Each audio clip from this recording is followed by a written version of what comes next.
Hi, welcome to Vijay's info. இன்றைக்கி நம்ம சூப்பரான நல்ல ரெஸ்டாரண்ட் ஸ்டைலில் ஒரு பெப்பர் மஷ்ரூம் செய்வோம். சூப்பராக இருக்கும் இந்த டிஷ்ஷு. இது நல்லா ரெஸ்டாரண்ட்லாம் நல்லா போகும். குழந்தைங்க போனால் விரும்பி சாப்பிடுவாங்க. இந்த மஷ்ரூம் ஃப்ரை செமையாக இருக்கும். இதுக்கு தேவையான பொருட்கள்: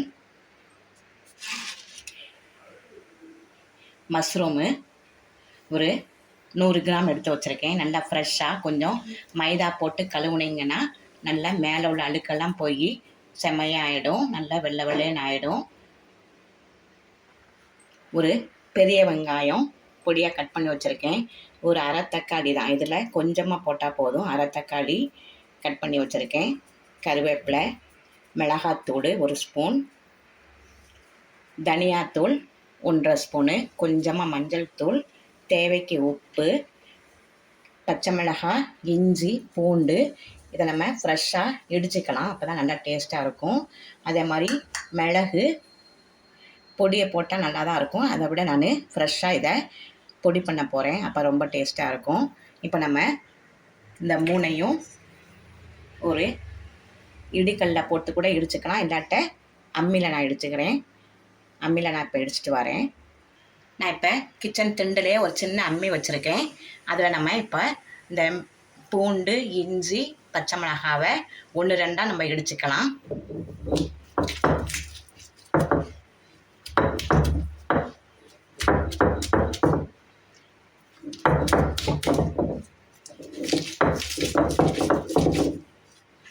இந்த பாருங்கள், 1-2 நல்லா அழகாக இடித்தாச்சு. இப்படி ஒரு சின்ன அம்மி அடுப்பு பக்கத்தில் போட்டிங்கன்னா டீ, இஞ்சி தட்டதுக்கும் எல்லாத்துக்கும் ரசத்துக்கு பொடி பண்ணதுக்கெலாம் ரொம்ப நல்லாயிருக்கும். நம்ம இதை எடுத்துருவோம். அதே மாதிரி மிளகு எடுத்து வச்சுருக்கேன் இல்லையா, மிளகும் இதே மாதிரி பொடி பண்ணிடலாம். இப்போ இந்த மிளகையும் 1-2 நம்ம பொடி பண்ணிடுவோம்.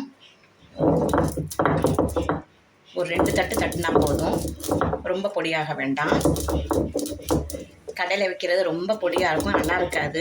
இதே மாதிரி 1-2 தட்டி போட்டிங்கன்னா ஃப்ளேவர் சூப்பராக இருக்கும். அவ்வளோதான், போதும். இந்த பாருங்கள், 1-2 தட்டியாச்சு. நல்லா நுணுங்கிருச்சு. ரொம்ப நுணுங்காமல் 1-2 தட்டி எடுத்துக்குவோம். இப்போ ஸ்டவ் பற்ற வச்சு அதோட கடாயி நல்லா சூடான பிறகு தேங்காய் எண்ணெய் விட்டுருக்கேன். தேங்காய் எண்ணெய் செம்ம டேஸ்ட்டாக இருக்கும். உங்களுக்கு எந்த ஆயில் பிடிக்குதோ அந்த ஆயில் விட்டுக்குங்க. நான் தேங்காய் எண்ணெய் விட்டுருக்கேன். எண்ணெய் கொஞ்சம் காஞ்ச உடனே பெருஞ்சீரகம் போட்டுக்கலாம். சோம்பு வெடித்த உடனே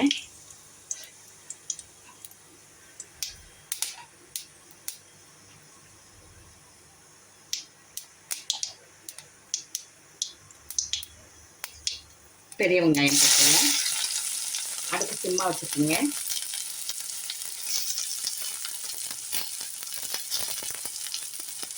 இது கொஞ்சம் வதங்கட்டும்.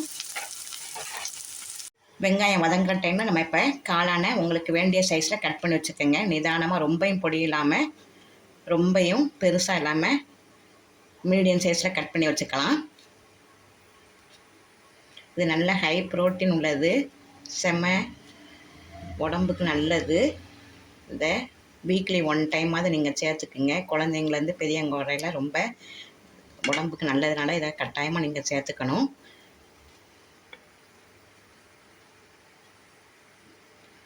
இது எல்லாத்தையும் நம்ம கட் பண்ணி வச்சாச்சு.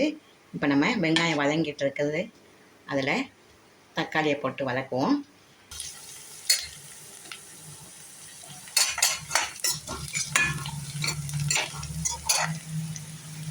இதில் நம்ம கட் பண்ணி வச்சுருக்கிற தக்காளியும் போட்டுடலாம். தக்காளி கொஞ்சமாக போடுங்க, போதும்.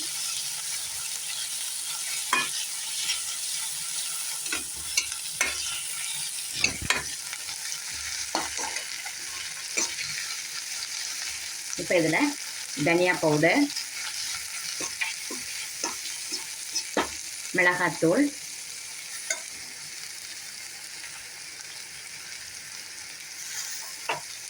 மஞ்சள், உப்பு கொஞ்சமாக சேர்த்துக்குங்க. நம்ம காளான் தண்ணி விட்டு வரும், கம்மியாயிரும் வதக்கிறப்ப, அதனால் கொஞ்சமாக போட்டுக்குங்க. பிறகு டேஸ்ட்டை பார்த்து நம்ம சேர்த்துக்கலாம் உப்பு. இப்போ கட் பண்ணி வச்சுருக்கிறேன் காளானை போட்டுடலாம்.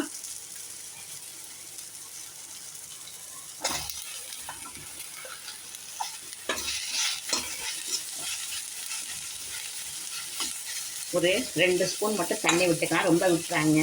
இதில் தண்ணி விட்டு வரும், அதனால் ஒரு 2 ஸ்பூன் மட்டும் வதங்கிறதுக்கு தண்ணி விட்டுடலாம்.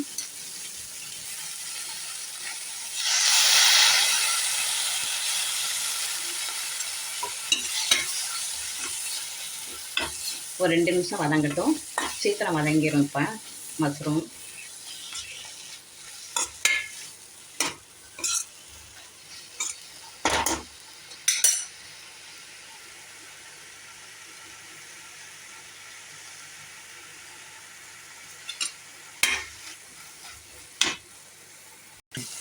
இப்போ நம்ம 1-2 பொடி பண்ணி வச்சுருக்கோம் இல்லையா, பச்சை மிளகாய், இஞ்சி, பூண்டு, அதை போட்டுடலாம்.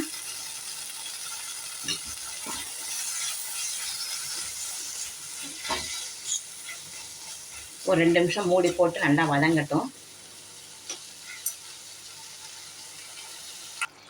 பாருங்கள், நான் இப்போ 2 ஸ்பூன் கூட தண்ணி விடலை. அந்த காளானில் உள்ள தண்ணி நல்லா பிரிஞ்சு எவ்வளோ கிரேவி மாதிரி ஆயிடுச்சு பாருங்கள். அதான் கொஞ்சமாக தண்ணி விட்டுக்குங்க. இப்போ நம்ம பொடி பண்ணி வச்சுருக்கிற 1-2 பொடி பண்ணி வச்சுருக்கோம்ல பெப்பர், அதை போட்டுடலாம். நல்லா கொஞ்சம் ஜாஸ்தியாகவே போட்டிருக்கேன் பெப்பர் மசாலானால். பாருங்கள், குழந்தைங்க சாப்பிட்ற மாதிரி இருந்தாலும் கொஞ்சம் கம்மியாக போட்டுக்குங்க. நல்ல கலர்ஃபுல்லான பெப்பர் மசாலா பாருங்கள், செம்மையாக ரெடி ஆயிடுச்சு.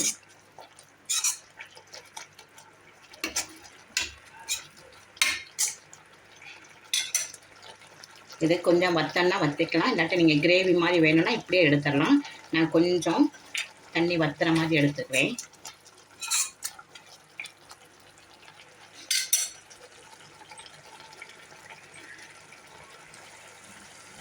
நம்ம உப்பு கம்மியாக தான் போட்டிருந்தோம். இப்போ நம்ம டேஸ்ட்டு பார்த்தா கொஞ்சம் கம்மியாக இருக்குது, அதனால் கொஞ்சமாக போட்டுக்கலாம். நீங்கள் டேஸ்ட்டு பார்த்து போட்டுக்குங்க.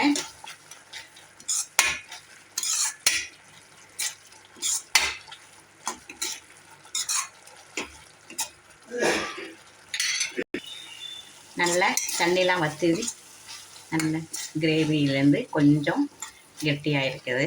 இந்த ஸ்டேஜில் நம்ம எடுத்துடலாம்.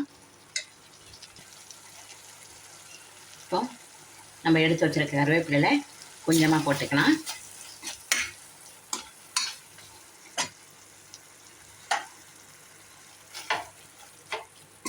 சூப்பரான காளான் பெப்பர் ஃப்ரை ரெடி ஆகிடுச்சு பாருங்கள். பார்க்குறப்பவே எவ்வளோ அழகாக இருக்குதுன்னு பாருங்கள். இதை நீங்கள் கட்டாயமாக செஞ்சு பாருங்கள், செம்ம டேஸ்ட்டாக இருக்கும். நல்ல உடம்புக்கும் நல்லது, செய்கிறது ரொம்ப கஷ்டமே இல்லை. நீங்கள் ஃப்ரெஷ்ஷாக பச்சை மிளகாயும் இஞ்சியும் பூண்டும் நல்லா இடித்து போட்டு மிளகும் நல்லா அப்போவே ஃப்ரெஷ்ஷாக இடித்து போட்டிங்கன்னா ரொம்ப டேஸ்ட்டாக இருக்கும். இந்த ரெசிபி உங்களுக்கு கட்டாயமாக பிடிச்சிருக்கும். பிடிச்சிருந்தால் லைக் பண்ணுங்கள், ஷேர் பண்ணுங்கள், சப்ஸ்கிரைப் பண்ணுங்கள், பெல் ஐக்கானை தட்டி விடுங்க. மற்றும் ஒரு நல்ல ரெசிபியை உங்களை சந்திக்கிறேன். பாய்.